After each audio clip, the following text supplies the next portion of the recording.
que é que a gente deve entender por localização?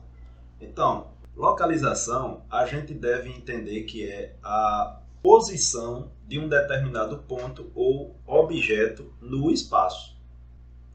Então, essa localização a gente já fez algo parecido, só que a gente utilizou apenas uma dimensão, que é como uma reta aqui, como a dos números naturais, por exemplo, 0, 1, 2, 3, 4 e 5, a gente simplesmente localizava um ponto e a gente tinha aqui uma letrinha representando a localização de um determinado número natural. Então, desta maneira, aqui o A está sobre o 2 e o B está sobre o 5. Então, essa foi a parte da localização mais simples que a gente já fez até o presente momento. Só que agora nós vamos precisar expandir essa localização em duas dimensões, né? Então nós vamos fazer essa localização em uma superfície, como vocês já podem ter feito isso também na disciplina de geografia, ao identificar um mapa ou ao analisar a planta de uma cidade ou de uma casa, não sei, né? Então, como exemplo, a gente pode usar a boa e velha batalha naval. Ela tem um quadrado, todo dividido, tanto verticalmente como horizontalmente, onde são colocados determinadas embarcações, né? Como um porta-aviões, como um cruzador, como um contratorpedeiro, o rebocador, mas que a gente deve se atentar ao número de quadrados aqui. Então veja que estão distribuídos várias pecinhas iguais a essa. Agora, quando se joga batalha naval, cada um vai lançando uma bomba ou um torpedo, ou seja lá o que for, para tentar atingir as embarcações do oponente, né? Então, para saber quem jogou e acertou ou errou, aí a gente vai ter que olhar nesse espaço aqui e vai ter que identificar se acertou uma casinha com um desses objetos aqui, com uma dessas embarcações, ou se acertou na água. Agora, como é que faz um lançamento para saber se acertou ou se errou? Então a gente deve perceber que aqui nós temos duas indicações. A indicação horizontal, que é representada numericamente de 1 ao 10, e a representação vertical, que é representada aqui por letras do alfabeto, que vai do A até o J. Então perceba que nessa reta bastava apenas uma informação, que seria ou o número ou a letra. Então, se eu dissesse aqui o 2, automaticamente já vinha para cá. O 3, automaticamente já vinha para cá. Ou a letra A, automaticamente já vinha para cá. Ou a letra B, automaticamente já vinha para cá. Mas aqui eu vou precisar de duas informações. Que essas informações nós chamaremos de coordenadas. Essas coordenadas é que nos darão a localização nesse plano aqui, certo? Aí, primeiramente, a gente precisa descrever qual vai ser a ordem, que normalmente primeiro fala-se a letra e depois fala-se o número, para a gente saber qual dessas casinhas estamos falando aqui, né? Então, por exemplo, se eu falasse as coordenadas C3,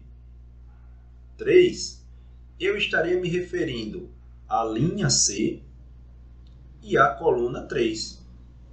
Então, com isso, essa coordenada aqui, ou seja, essas duas informações, a letra e o número, está me dizendo que eu estou me referindo a essa casinha aqui, certo? Que neste caso, o arremesso seria na água. Agora, se eu dissesse G6, aí eu já estaria me referindo à linha G e à coluna 6, que no caso seria esta daqui, e eu teria acertado um contratorpedeiro, certo? Da mesma maneira, se eu quisesse atingir esse porta-aviões aqui, então perceba que para eu acertar aqui, eu teria que vir também na letra C, só que agora eu teria que vir na coluna 8. Então, as coordenadas desse X vermelho aqui, nós já temos C8. E assim por diante.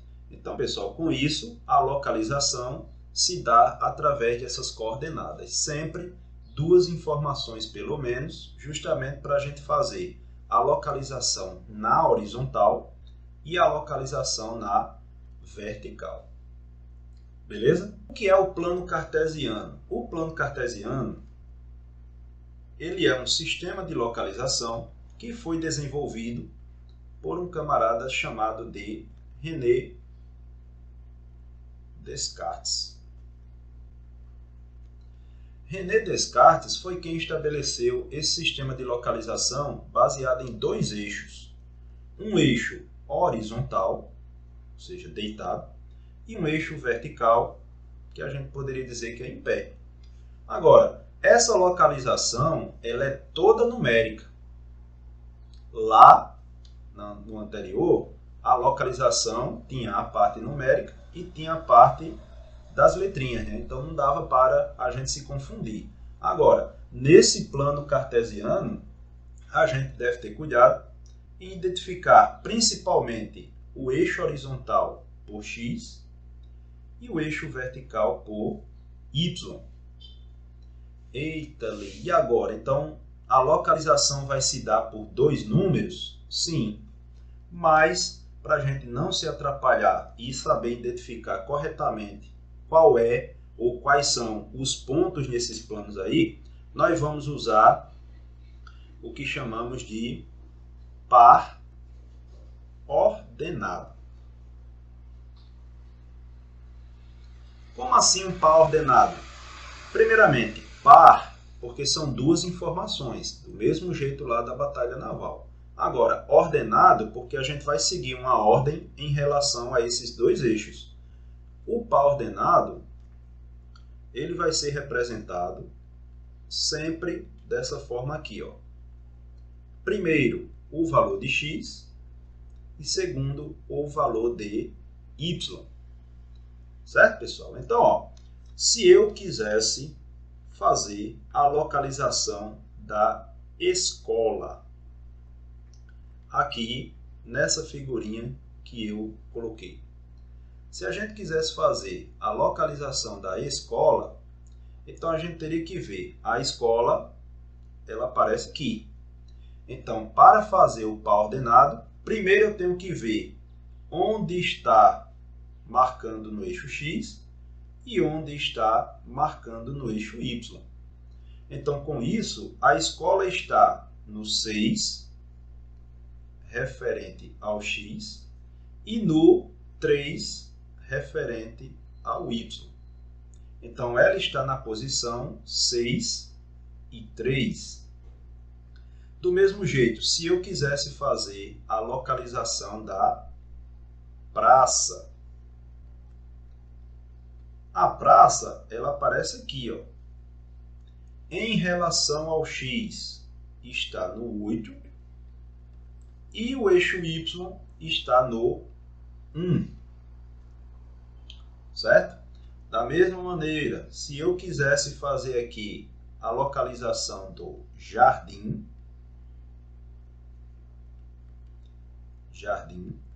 a gente já colocaria aqui o 4 para o X e o 4 para o Y.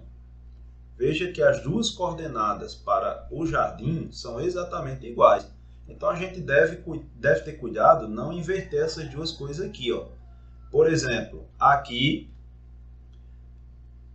6 e 3 é totalmente diferente da localização do 3 e 6, né? Porque são os mesmos números, mas veja que as coordenadas elas estão invertidas. Então aqui esse 3 é referente ao x, no caso seria esse 3 aqui, e esse 6 é referente ao y, no caso seria o 6 que apareceria aqui em cima. Se fosse continuar, 1, 2, 3, 4, 5, até tem a setinha, indica a continuação. Então seria aqui o 6, né? Então veja que 6 e 3 é diferente de 3 e 6. Então se a gente fosse marcar esse ponto, aí seria mais ou menos aqui, ó. Então veja que a escola está aqui embaixo e esse ponto de 3 e 6 já está lá em cima. Então com isso a gente vê que são localizações diferentes. Além disso, a gente também deve prestar atenção, por exemplo, se eu quisesse marcar um ponto A de coordenadas 5 e 2. Então, mais uma vez, esse 5 é o x, no caso seria esse daqui, e esse y, e esse 2, melhor dizendo, seria o y, no caso seria esse 2 aqui. Então, 5 para x e 2 para y, o ponto estaria aqui. Então, aqui eu teria o ponto A, né? E para concluir, pessoal, além disso, os pontos eles também podem ficar sobre os eixos. Então, se eu marcasse aqui o ponto B sobre o eixo X, ou marcasse aqui o ponto C sobre o eixo Y. Como ficariam as coordenadas desses pontos? Então perceba que o ponto B ele tem a coordenada sobre o eixo X, que é como eu falei na parte anterior, né? Ó, quando tinha somente essa partezinha essa localização aqui, né? A gente só tinha uma coordenada e essa coordenada aqui é o x. Ó. Então o que é que a gente vai fazer aqui? Ó? Essa localização aqui ela vai ter 7 para x e como ela está sobre o eixo x, a gente vai marcar esse 0 aqui para o y. Certo, pessoal? Então aqui as coordenadas seriam 7 e 0. E para as coordenadas desse ponto C, a história se inverte. Por que a história se inverte? Porque veja que esse ponto, como está aqui sobre o eixo Y, o que é que a gente vai ter que diferenciar aqui? Esse 4 que está marcando é o nosso Y. Ou seja, está sobre o eixo vertical. Então, a coordenada do eixo horizontal novamente vai ser esse 0 aqui. Certo? Até o próximo vídeo. Valeu!